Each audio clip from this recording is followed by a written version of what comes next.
This is Zion, Illinois. Once founded as a Christian utopia by a bitter opponent of Islam, it now serves as a testament to the truthfulness of Islam, the Holy Prophet, peace be upon him, and the Messiah of the age.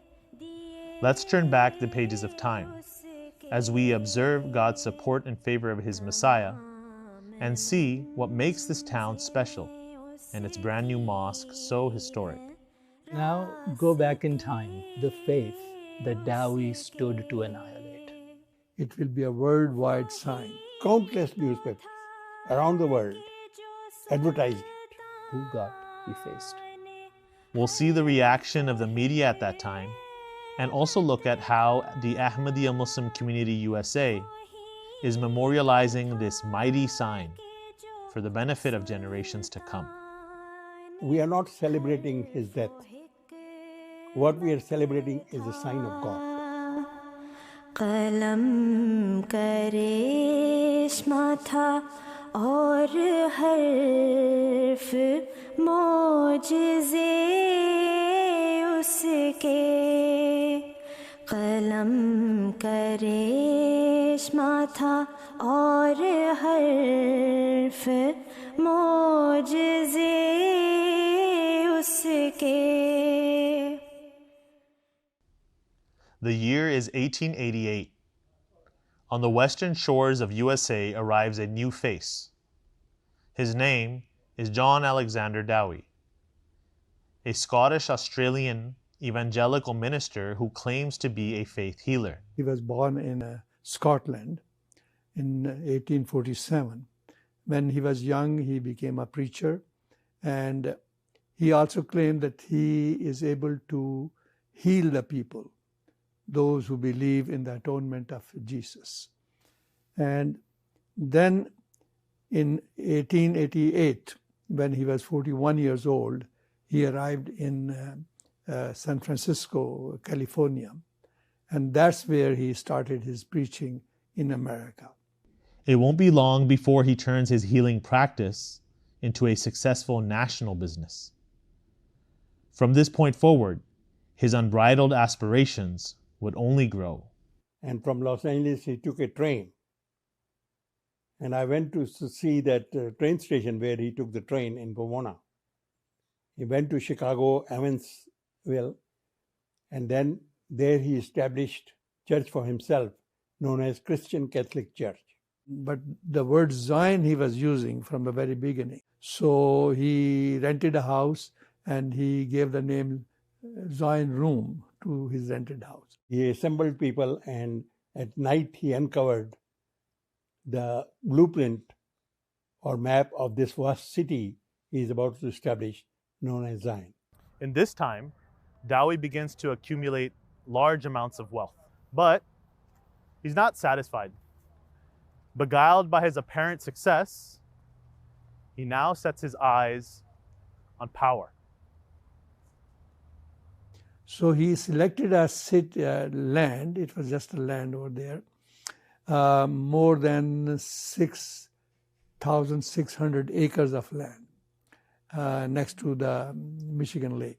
Important thing was that he had claimed the name of the city to be Zion, and he said that no sinful action would be done and only Christians would live in that land, in that city.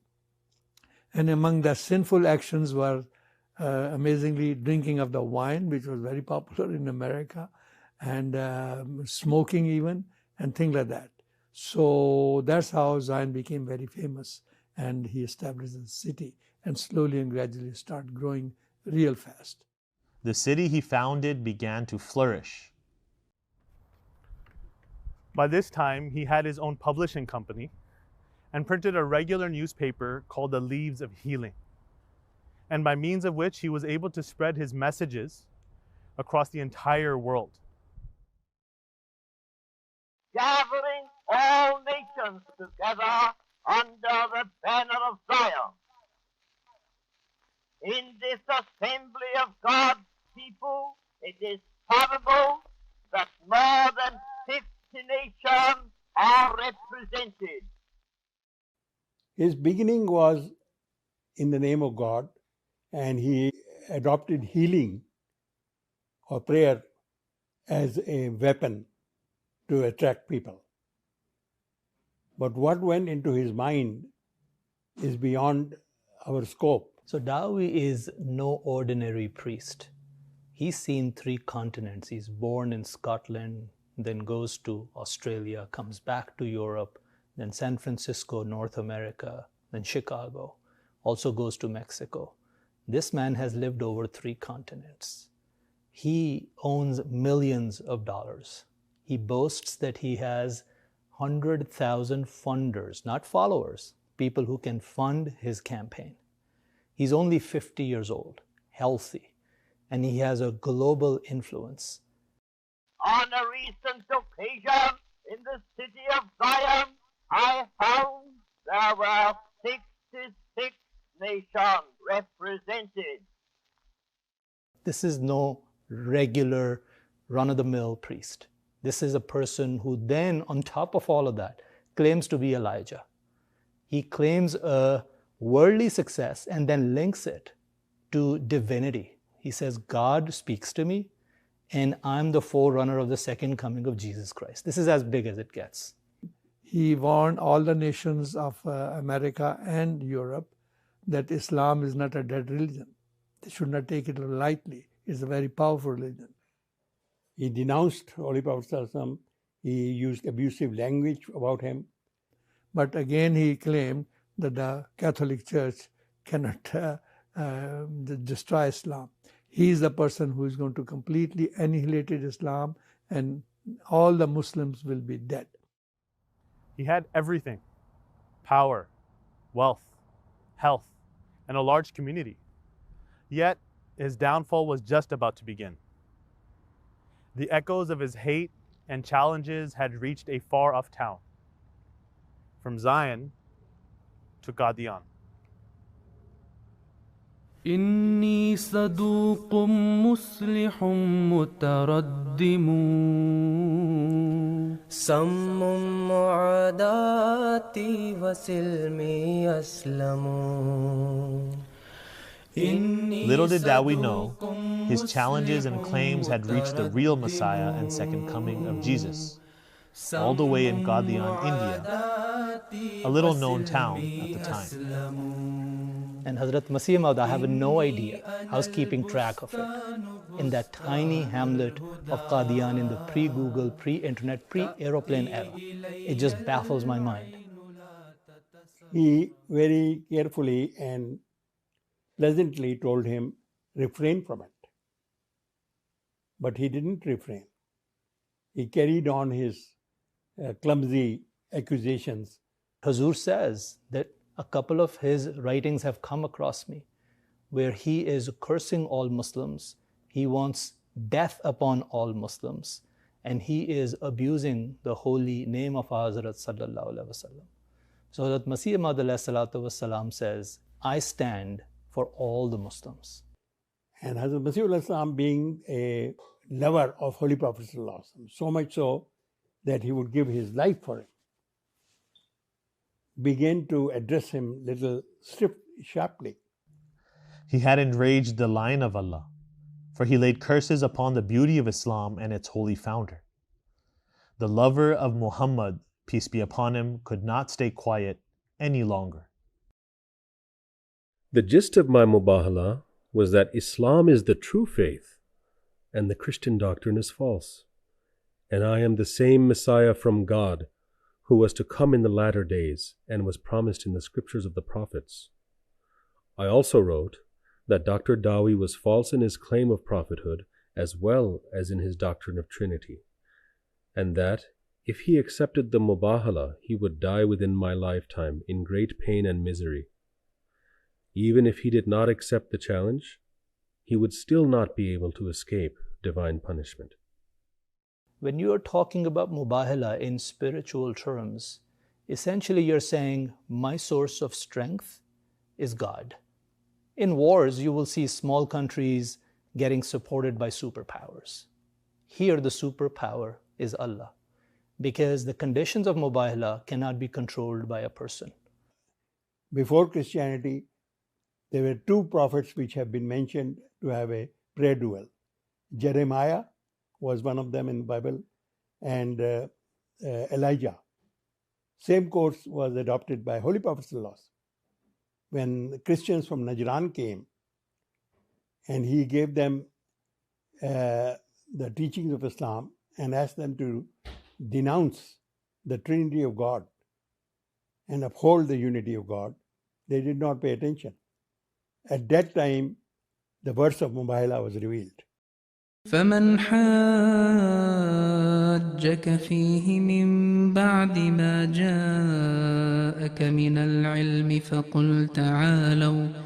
فقل تعالوا ندع أبناءنا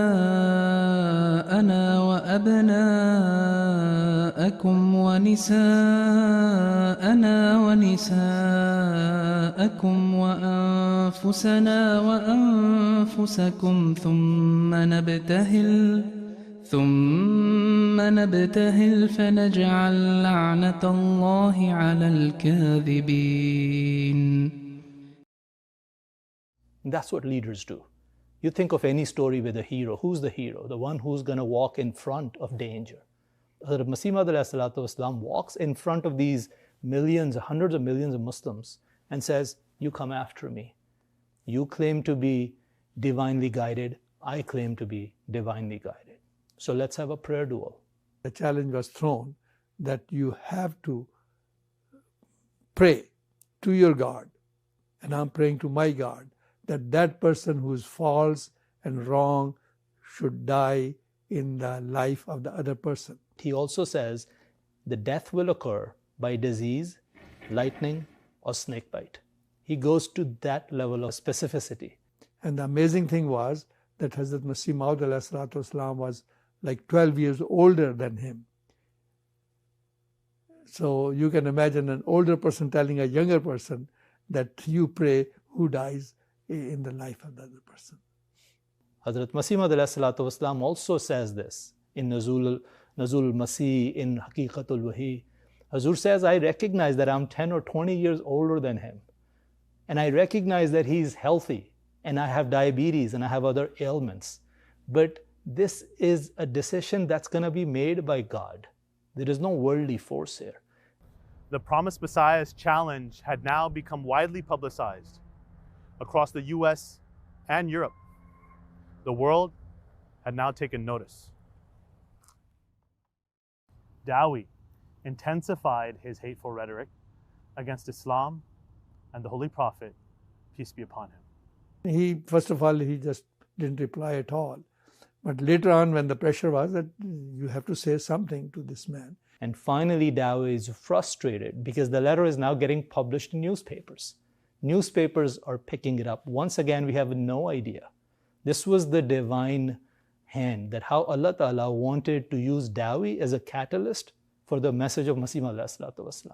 Dawi was the claimant of being Elijah and claimed to be the harbinger to the second coming of Jesus. Though he was a false claimant, yet God made him a sign to spread the message of the real Messiah to the farthest corners of the earth. Countless newspapers around the world advertised it. 32 such clippings Huzur al-Islam received in Qadian. He named them, he published their excerpts in his book Haqiqatul Wahi.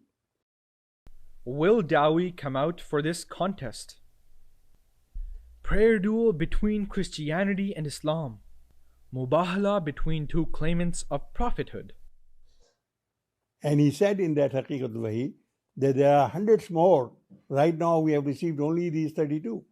A time will come when they will be in hundreds. Lo behold, that prophecy has come to fruition as well. Today we have gathered 166 clippings around the world. One needs to realize that newspapers were the social media of the time. There were the news networks. And we see really, really catching titles like John Alexander Dawi now has a rival in India. Ghulam versus Dawi. New way of determining true creeds from false. Ahmad's challenge is much like that of Elijah to the priests, and whether the founder of Zion, Illinois, is in error as to his own identity will be determined. A Messiah in India. The War of the Prophets. The Indian prophet's name is Mirza Ghulam Ahmad, commonly called Mirza Sahib. One cannot but fear that we are going to lose our only Dawi. And the US newspapers actually say that the Mohammedan, these are the words of New York Times, the Mohammedan is generous rather than fair, because he's more than 10 years older than Dawi. He lives in a place where 673 people died of snakebite last year compared to 0 snakebite deaths in Cook County, and where the risk of disease and mortality is way higher than Chicago. So they are making this comparison that from a worldly standpoint, there is no chance for this claimant in India to win, but that's the power of Mubahala. And then after some time, when he was very insulting to the Prophet Messiah, because newspapers in America picked up this news that this man is advising him. He said about Prophet Messiah Islam, you believe or you think that I'm going to respond to these gnats and flies? I can put my foot over them and crush them out. If I am not God's prophet, there is none on God's earth that is. And this was the moment where essentially challenge accepted. Do you realize that the same birds flew back on his face?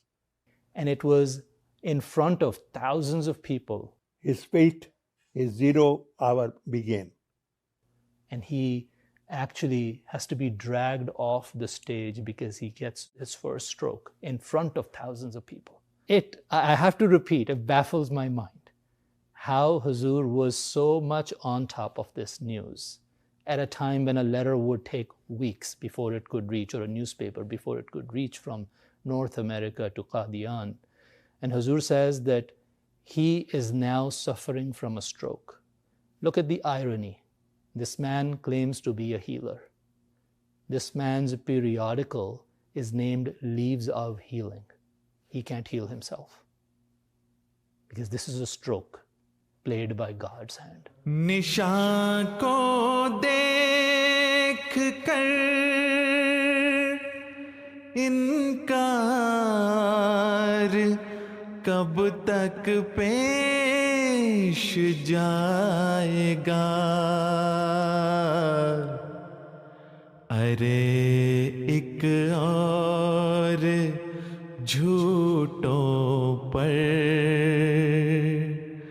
क़ियामत आने वाली है अरे एक और. And from there on, it's not just disease. When he moves to Mexico, then other things start surfacing. His other scandals with young women in the area. Not only that, he had given thousands of dollars as a gifts to those women. So that brought a kind of defame on him. The fact that he's a hidden alcoholic, all those things start popping up. Then, of course, they had to take some action, and they just disqualified him to be their leader. And later on, after a little time, he had another stroke. And that made him so weak that he couldn't even lay down and speak. February 20th, 1907. Huzur talks about Alexander Dowie, and he says, God has now revealed to me Fath-e-Azeem, that a grand victory is coming. And that sign will come from God, will occur. And it will not be limited to only India. It will be a worldwide sign.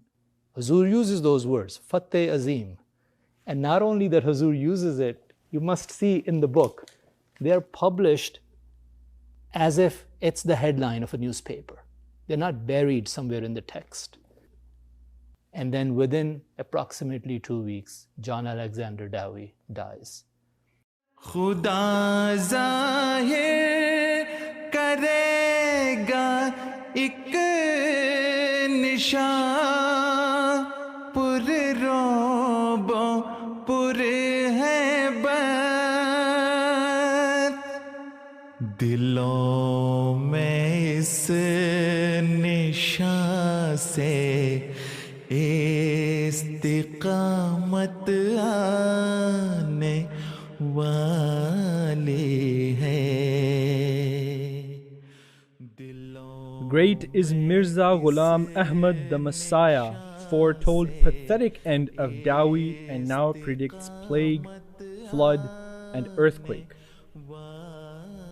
Dawi dies in the city he planned. Death finds him with no relatives or friends by his side. Over the decades, the Jamaat has made efforts to keep this great sign alive. Ahmadi Muslims from neighboring cities moved to the town and established a Jamaat with a local mission house to serve their needs. At the turn of the millennium, when the anticipation of the return of Jesus, peace be upon him, again reached society's attention, the USA Jamaat arranged a special conference near Zion known as Messiah 2000. At that time, the purpose was we held this conference in Carthage College because many years ago, 100 years ago, John Alexander Dowie spoke in the same hall. But all the prophecies of the Old Testament and the New Testament, they came to fruition, yet no messenger came. Nearly every objective historian will say that Dowie's own ego was the major cause of his fall. 1,500 people attended that conference. Hazrat Imam Ahmad Sahib and 9 other children of promised Messiah Islam were present in that conference. The promised Messiah, peace be upon him, received complete victory by God. Now, 115 years later, his message has spread to over 200 countries. And each Ahmadi across the world is a living sign of the greatness and truthfulness of the Messiah of the age. To memorialize this great victory, a brand new mosque has now been constructed, the Fath-e-Azeem Mosque, right here in the town that witnessed Allah the Almighty's grand sign. The residents of Zion, they always wanted to have a mosque in their town. Sahibzada Mirza Maqbool Ahmad Sahib took this as a national project. And he said, we will build a mosque in the city of Zion. The city of Zion being the vital seat of the manifestation of this sign should be remembered and considered live for generations to come. This has been a project in the making for the last 20 years, and we're the only Muslim group that sits here in Zion, and the only group that now has a beautiful mosque. The city officials and other church members want to be good neighbors to us. Some of the churches have allowed us to use their parking lot just to show that they want to be good neighbors. $5 million has been spent to construct this mosque, the exhibition center. 1.7 million of that has been raised by Lajna. Amir Saab gave us a target of $1.2 million. And at the time of our Marshals Ashura, there were approximately 26 sisters who stepped forward immediately, writing checks, pulling cash out of their pockets, taking off their bangos, and making this the first contribution towards the building of this mosque.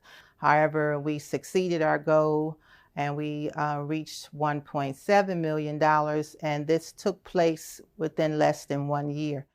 This is hallowed ground, for God showed his hand, his sign for his prophet here to be an eternal testament to his greatness, and as a sign of the truthfulness of the Messiah of the age, Hazrat Mirza Ghulam Ahmad of Qadian, peace be upon him.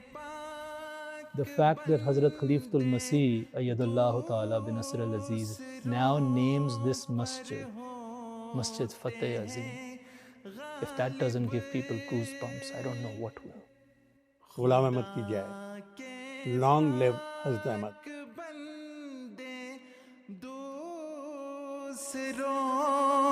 पर होते हैं गालिब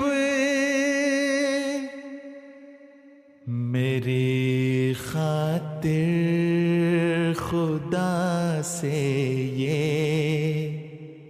अलामत आने वाली है मेरी खातिर खुदा से ये अलामत आने वाली